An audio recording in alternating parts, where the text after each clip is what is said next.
आज की कहानी की जड़ में और सीख जो है, जो नसीहत है, वो एक है कि इस दुनिया में सब कुछ तो है लेकिन शक का इलाज नहीं है। बड़ी बड़ी बीमारियों के भी इलाज अब ढूंढ लिए गए या ढूंढे जा रहे हैं, लेकिन सदियों से शक एक ऐसी चीज, एक ऐसी बीमारी है जिसका इलाज नहीं है। कहते हैं कि एक मुहावरा भी है कि हकीम लुकमान के पास भी शक का इलाज नहीं था, और इस शक की वजह से न सिर्फ देश में बल्कि दुनिया में बहुत सारे क्राइम हुए, अजीब अजीब क्राइम हुए। आज की कहानी की जड़ में भी यही शक है, लेकिन इस शक के बाद जो कुछ होता है वो उससे भी ज्यादा अजीब है। एक शख्स जिसको प्यार होता है, पहली नजर में प्यार होता है, फिर दोनों में नजदीकियां होती हैं, फिर वो शादी के लिए जिद पे अड़ जाता है। घर वाले भी आखिर में मान लेते हैं कि चलो इनकी शादी कर देते हैं।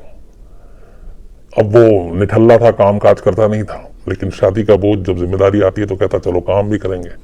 फिर वो गांव से शहर आता है, शहर में अपनी बीवी को साथ लाता है। बीवी खूबसूरत थी, वो अपना काम काज करता है, बीवी से प्यार भी बेइंतहा करता है, लेकिन कहीं ना कहीं शहर आने के बाद उसकी सोच थोड़ी सी बदलती है और उसे लगता है कि उसकी बीवी बहुत खूबसूरत है, तो पता नहीं कहीं कोई और उससे छीन ना ले। और ये चीज धीरे धीरे उसके मन में घर कर गई, शक करने लगा, और उस शक का अंजाम ये होता है कि पूरा घर तबाह हो जाता है, बर्बाद हो जाता है, और वो खुद जेल पहुंच जाता है। कहानी दिल्ली की है। दिल्ली में एक इलाका है निहाल विहार, वहां की है। कहानी 2016 की है, लेकिन इस कहानी की शुरुआत होती है दिल्ली से 70 किलोमीटर दूर बुलंदशहर से। बुलंदशहर में प्रदीप नाम का एक लड़का रहता था। छोटी मोटी उसने शुरुआती कुछ पढ़ाई की, उसके बाद वहीं बुलंदशहर के पास एक गांव था, वहां वो पला बढ़ा। इसी के बाद 2016 की ही शुरुआत में, बल्कि 2015 में दिसंबर के आसपास, गांव में उसके कजन की शादी थी। उस शादी में वो शामिल हुआ, और उस शादी में एक लड़की आती है जो लड़की वालों की तरफ से थी। प्रदीप उसको देखता है, पहली नजर में उससे प्यार हो जाता है। वो बातचीत शुरू करता है, लड़की भी प्रदीप से थोड़ा इंप्रेस हो जाती है, तो फिर दोनों एक दूसरे से प्यार करने लगते हैं। कुछ वक्त बीतता है, दोनों की मुलाकात शुरू होती है, बातचीत शुरू होती है, मिलना जुलना शुरू होता है। इसके बाद अचानक प्रदीप के सर पे एक भूत सवार हो जाता है कि वो शादी करेगा तो इसी लड़की से करेगा। लड़की बहुत खूबसूरत थी। तो पहले तो ये था कि लड़की के घर वालों तक, जब लड़के प्रदीप ने कहा तो उसके घर वाले पहले तैयार नहीं थे, लेकिन देखा कि ये बिल्कुल पागल हो चुका है, तो उन्होंने उसकी जिद पूरी करने के लिए कहा कि चलो लड़की से बात करते हैं। तो प्रदीप के घर वाले तैयार हो गए। इसके बाद वो लड़की के घर वालों के पास जाते हैं रिश्ता लेकर, लेकिन जब बातचीत होती है और पता चलता है कि प्रदीप कुछ करता नहीं है, तो कोई भी माँ बाप ऐसे बेरोजगार और ऐसे लड़कों को अपनी लड़की देने में थोड़ा हिचकते हैं, और सही भी है क्योंकि लड़की की जिंदगी का सवाल है। तो बात आकर यहाँ पर रुक जाती है कि प्रदीप कुछ करता तो है नहीं, तो फिर शादी के बाद वो उस लड़की को कैसे रखेगा। ये बात प्रदीप तक पहुंचती है। प्रदीप वादा करता है लड़की के घर वालों से, अपने घर वालों से, कि बाकायदा इसके लिए फिर एक पंचायत भी होती है, और उस पंचायत में वो वादा करता है कि वो नौकरी करेगा, काम करेगा, कमाएगा और अपनी बीवी को खुश रखेगा। पंचायत में दी गई उसकी जुबान के बाद दोनों फैमिली तैयार हो जाती है, और आखिरकार इनकी शादी हो जाती है। शादी के बाद दोनों बड़े खुश वहीं बुलंदशहर के उस गांव में ही दोनों रहते हैं। लड़की ससुराल आ जाती है। धीरे धीरे वक्त बीतता है। अब प्रदीप को अपना वादा भी पूरा करना था, क्योंकि जो उसने पंचायत में लड़की के घर वालों सबके साथ किया था। तो जब हनीमून पीरियड ओवर होता है तो प्रदीप को उसका वादा याद दिलाया जाता है। प्रदीप वादे के मुताबिक कहता है कि ठीक है, मैं काम करूंगा। उसके बाद वो बुलंदशहर से निकलता है और दिल्ली पहुंचता है। दिल्ली आने के बाद वो छोटे मोटे काम करता है, लेकिन कहीं पे जम नहीं पाता। इसी बीच में फिर उसको कोई मशवरा देता है, और वो तब दिल्ली में चलन शुरू हुआ था ई रिक्शा का। तो वो ई रिक्शा लेता है और ई रिक्शा चलाना शुरू कर देता है। थोड़ी बहुत जिंदगी पटरी पर आ गई थी, उसे लगा कि ठीक ठाक पैसे कमा रहे हैं। उसके बाद वो निहाल विहार में एक कमरा किराए पर लेता है और अपनी बीवी को बुलंदशहर से दिल्ली बुला लेता है। दोनों दिल्ली आते हैं, साथ रहते हैं, अकेले हैं, ससुराल और घर वालों से दूर। कुछ महीने बहुत अच्छा गुजरा, सब कुछ ठीक ठाक था, लेकिन धीरे धीरे दो चीजों ने इस घर में आग लगानी शुरू की। पहली ये कि प्रदीप के शौक बड़े थे, लेकिन जो उसकी आमदनी थी वो बहुत कम थी, इनकम कम था। तो घर वालों ने भी ये कहा था कि तुमने जिद करके शादी की है, अपनी गृहस्थी, अपनी जिम्मेदारी खुद निभाओ और अपनी बीवी को रखो अच्छे से। पर जो प्रदीप पैसे कमाता था वो घर के खर्चे के लिए पूरे नहीं हो पाते थे, क्योंकि किराया भी था, बाकी जरूरी रोजमर्रा की चीजें भी थी, और फिर उसकी अपनी ख्वाहिशें भी थी, मतलब महंगे शौक, कपड़े, जूते, ये सब। तो जब पैसों की किल्लत आई तो घर में अब लड़ाई भी शुरू हो गई मियाँ बीवी में। जरूरत की चीजें जब पूरी नहीं होती हैं या पेट खाली होता है तो कई बार ऐसी चीजें होती हैं। और इस बीच में एक तरफ ये था, और दूसरी तरफ कि दिल्ली आने के बाद चूंकि वो सुबह काम पे निकल जाता, फिर शाम को कभी रात को लौटता, तो उसके जहन में एक चीज हमेशा रहती है, एक शक घर कर गया दिल्ली आने के बाद, कि पीछे में उसकी बीवी घर में अकेली रहती है, शहर में कोई जानकार नहीं है, बीवी देखने में खूबसूरत है, तो कहीं ऐसा ना हो कि कोई और बहका ले, फुसला ले, किसी के झांसे में आ जाए और वो उसकी जिंदगी से दूर हो जाए। ये चीजें धीरे धीरे इतना शक कर गई कि इस चीज से उबरने के लिए अब प्रदीप ने शराब का सहारा लेना शुरू कर दिया और वो शराब पीने लगा।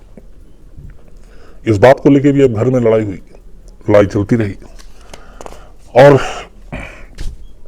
ये सारी चीजें जब हो रही थी और प्रदीप का भी बिहेवियर बदल रहा था, घर में पैसे की भी किल्लत थी, जो जरूरत की चीजें थी ख्वाहिशों के हिसाब से वो पूरी नहीं हो रही थी, ऊपर से प्रदीप का शक और शक की मिजाज हो जाना, और इस शक को दूर करने के लिए शराब का सहारा लेना, इन सारी चीजों ने मिलकर घर में एक तरह से कलह पैदा कर दी। और इसी चीज की वजह से अब मियाँ बीवी के बीच जो प्यार मोहब्बत से कहानी शुरू हुई थी, पहली नजर के इश्क से शुरू हुई थी, शादी के लिए जो पूरा जिद कर बैठा था, अब वो पैसों के मोर्चे पे जो उसने वादा किया और शक के मोर्चे पे, दोनों तरीके से लड़ाई झगड़े में पूरा मामला तब्दील हो गया। 6 महीने बीते थे शादी को, और 6 महीने में प्रदीप और उसकी बीवी की पूरी जिंदगी बदल के रह गई। वो सारे खूबसूरत एहसास, वो लम्हे, वो प्यार मोहब्बत की बातें, वो एक अपना आशियाना बसाना, वो सारी चीजें एक तरह से धीरे धीरे हवा होने लगी। और हकीकत की जमीन पर जब वो देखने लगा तो लगा कि यहाँ पे तो सिर्फ लड़ाई झगड़ा है। तो अब लड़ाई झगड़ा डेली की बात होने लगी। शराब ने इसमें और भी आग का काम किया। नशे में वो कई बार ज्यादा बोलता, फिर मारना पीटना शुरू कर देता, तब उसने हाथ उठाना भी शुरू कर दिया था। लेकिन प्रदीप की बीवी जो है वो, उसको लगता था कि शायद हालात बदलेंगे, पैसे आएंगे तो इसका बिहेवियर भी चेंज हो जाएगा। ये सब सोचकर वो अपनी गृहस्थी को निभाती रही, लेकिन वो गलत थी, क्योंकि प्रदीप के मन में शक ऐसा काम कर गया था, असर कर गया था, कि उसे अपनी बीवी का बाहर जाना, उसे अपनी बीवी का किसी दिन सजना संवरना, या वो घर में घुसे और उसको ठीक ठाक हंसते हुए मिलना, ये सारी चीजें उसको कहीं ना कहीं, उसकी सोच को कहीं और ले जाती। उसे लगता कि ये जानबूझ के सस्ती समझती है, घर से बाहर निकलती है, कहीं कोई ऐसा तो नहीं है। तो इसको लेके अब उसने रात शराब के नशे में उससे कुछ बोलना भी शुरू कर दिया जो उसके मन में था। इसको लेके लड़ाई और बढ़ी, और ये लड़ाई अब रोज की बात होने लगी। पर ये सब कुछ चलता रहा। आखिर में 29 मई 2016 की तारीख आती है, 29 मई 2016, शाम करीब 7-8 बजे के आसपास प्रदीप अपने घर लौटता है, शराब की बोतल साथ लेकर आता है, और उस दिन बहुत प्यार से अपनी बीवी को साथ में बैठाता है और कहता है कि और दोनों मिलकर पीते हैं। बीवी मना कर देती है क्योंकि उसने कभी शराब नहीं पी थी। प्रदीप शराब पीना शुरू करता है घर के अंदर, और उसके बाद जैसे ही थोड़ा थोड़ा उसके ऊपर नशा चढ़ना शुरू होता है, वो अपने मन की बात उगलना शुरू कर देता है, और बात वही शक की थी। जब ये सारी चीजें होती हैं तो जाहिर सी बात है बीवी को गुस्सा आता है, और वो कहती है कि तुमने बहुत सारे सपने दिखाए थे, नौकरी करेंगे, अच्छे से रखेंगे, अच्छा घर देंगे, अच्छी जिंदगी देंगे, लेकिन वो सारी चीजें हवा हो गई हैं, तो शायद मैंने गलती की तुमसे शादी करके। जब ये सारी चीजें होती हैं प्रदीप को गुस्सा आ जाता है। इसके बाद वो उठता है, घर का दरवाजा बंद करता है, अंदर आता है, एक ईंट उठाता है और बीवी के सर पे दे मारता है। अचानक हमले के लिए वो तैयार नहीं थी, सर से खून निकलने लगता है, बट उसका गुस्सा शांत नहीं होता। इसके बाद वो उसका उस जख्मी सर को पकड़ता है और दीवार से उस सर को तब तक मारता रहता है जब तक कि उसकी बीवी गश खाकर जमीन पर नहीं गिर जाती। सर से लगातार खून रिस रहा था, बीवी बेहोश हो चुकी थी, गहरा चोट था। इसके बाद वो जमीन पर पड़ी अपनी बीवी के पास बैठ जाता है, उसको देखता रहता है। धीरे धीरे खून रिसता रहता है और उसी की आंखों के सामने आखिर कुछ देर के बाद उसकी बीवी की सांसें भी रुक जाती हैं और उसकी बीवी अपने ही शौहर के सामने दम तोड़ देती है और वो सिर्फ उसको मरता हुआ देखता रहता है। कुछ देर के बाद वो अपने शराब के बाकी जो गिलास थे वो खाली करता है। रात थोड़ी होती है, बीवी की लाश को उठाता है, बाथरूम में ले जाता है। बाथरूम में लाश ले जाने के बाद उसके सारे खून को वो धुलता है, बीवी के कपड़े उतारता है, कपड़े बदलता है, फिर साफ सुथरे कपड़े पहनाता है और उसके बाद बीवी की लाश को उठाकर लाकर बेड पर रख देता है। बिस्तर पर लाश रखने के बाद फिर वो रूम में जाता है, दीवार और फर्श के सारे खून को साफ करता है, फिर खुद भी नहाता है, कपड़े बदलता है। उसके बाद अपनी बीवी के पास बिस्तर पर आकर लेट जाता है उसके बराबर में, उसकी लाश के साथ। और अब वो उससे बातें करना शुरू कर देता है, बाकायदा माफी मांगता है कि मैं तुम्हें बहुत प्यार करता हूं, मैं कभी नहीं चाहूंगा कि कोई और तुम पे नजर डाले या तुम किसी और की हो जाओ, और इसीलिए तुमने जब ये कहा तो सारी वो बातें करने लगा। और वो उससे पूरी रात बात करता है और अपनी बीवी के साथ सोता भी है। अगले दिन सुबह वो काम पे नहीं जाता, दरवाजा बंद है अब भी। कुछ लोग आते भी हैं, ये आवाज देता है कि तबीयत ठीक नहीं है। बाकी किसी को किसी पड़ोसी से इतनी फिक्र होती नहीं है दिल्ली में। तो पूरे दिन फिर बीवी के पास रहता है, नाश्ता बनाता है, खाना खाता है, फिर बीवी की लाश के पास आता है, बैठ के बातें करता है, लेटता है।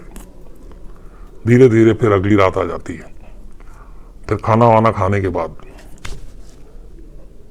फिर बीवी के पास जाकर लेटता है, उससे बातें करता है, माफी मांगता है और फिर उसके साथ सो जाता है। 2 रात सोने के बाद 2 रात से उस कमरे का दरवाजा बंद था। जब तीसरी सुबह होती है, वो नहाता है, धोता है, कपड़े बदलता है, अपनी बीवी का मोबाइल फोन उठाता है, अपना मोबाइल फोन उठाता है। पहली बार 48 घंटे में घर का दरवाजा खुलता है। दरवाजा खोलने के बाद बाहर से उसको वो बंद कर देता है, लॉक करता है और निकल जाता है। इसके बाद उसका कोई पता नहीं होता। अब इधर लड़की के घर वाले, उसके मोबाइल पे चूंकि लगातार बात होती थी माँ बाप भाइयों की, तो वो 2 दिन से फोन कर रहे हैं, लेकिन ये फोन नहीं उठा रही है, क्योंकि फोन प्रदीप अपने साथ ले गया उसके बाद। इसके बाद भी वो फोन करते रहे, जब नहीं उठाई, तीसरा दिन जब आ गया तो उन्हें फिक्र हुई। उन्होंने पड़ोसी का नंबर ले रखा था, लैंडलॉर्ड का भी नंबर था उनके पास इमरजेंसी के लिए, तो कॉल किया और उन्होंने कहा कि 3 दिन से मैं अपनी बेटी को फोन कर रहा हूँ, फोन का रिंग भी बज रहा है लेकिन वो फोन नहीं उठा रही है। पड़ोसी इसके बाद लैंडलॉर्ड घर पहुंचते हैं, ताला लगा हुआ देखते हैं।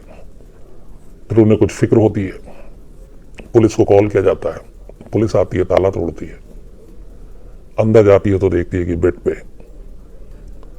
एक लाश पड़ी हुई है। फौरन लोग अलर्ट हो जाते हैं। इसके बाद घर वालों को खबर की जाती है, घर वाले रोते पीटते प्रदीप के भी और लड़की के भी पहुंचते हैं।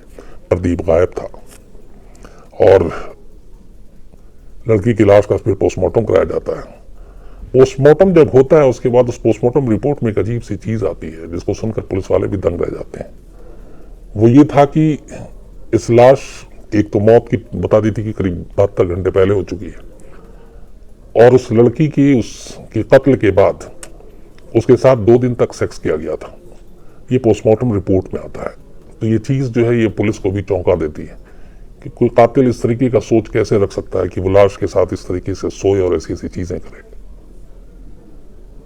तो अब जब ये सारी चीजें होती हैं और चूंकि घर का मालिक और उसका पति गायब है तो पहला शक उसी पे था, तो जितने भी जानने वाले थे उन लोगों को पुलिस ने दबिश देनी शुरू की और आखिरकार दिल्ली के ही एक इलाके से जहां उसका एक जानकार रहता था वहां तक पुलिस पहुंची और वो उस घर में छुपा हुआ था। पुलिस प्रदीप को पकड़ती है, गिरफ्तार करके वापस लाती है और अब उससे पूछताछ होती है। जब उससे पूछताछ होती है तो प्रदीप अपने जुर्म का इकरार करता है, कहता है कि हाँ उसने मारा। और फिर वो पूरी पोस्टमार्टम रिपोर्ट में जो सारी चीजें थी उसने कहा कि मैं 2 रात तक उस लाश के साथ रहा, सोया, उसके साथ सब कुछ किया, बट मैं 2 दिन तक उससे लगातार बातें करता था और उससे मैंने 2 दिन में हजारों बार माफी मांगी उसके बराबर में लेट कर, और ये कहकर कि मैं तुमसे बहुत प्यार करता था। और ये प्यार का ही अंजाम था कि 2 दिन तक मुझे मालूम था कि वो दुनिया में नहीं है, जिंदा नहीं है, उसे मैंने ही मारा है, लेकिन मैं उसकी लाश के साथ भी प्यार करता रहा क्योंकि मैं उससे बेइंतहा प्यार करता हूँ। ये उसका स्टेटमेंट था। लेकिन कत्ल कत्ल है। और फिर जो बाकी चीजें आई वो उसके पीछे यही थी कि शक सबसे बड़ी वजह थी जिसकी वजह से ये कत्ल हुआ। पुलिस प्रदीप को गिरफ्तार कर लेती है, बाद में चार्जशीट दाखिल होती है। मोटिव यही था। दोस्तों, अगर सच्चे क्राइम की अनकही कहानियां आपको रोमांचित करती हैं, तो अभी डार्क रियलिटी शोज को सब्सक्राइब कीजिए, क्योंकि असली जुर्म की अगली सच्चाई आप मिस नहीं करना चाहेंगे।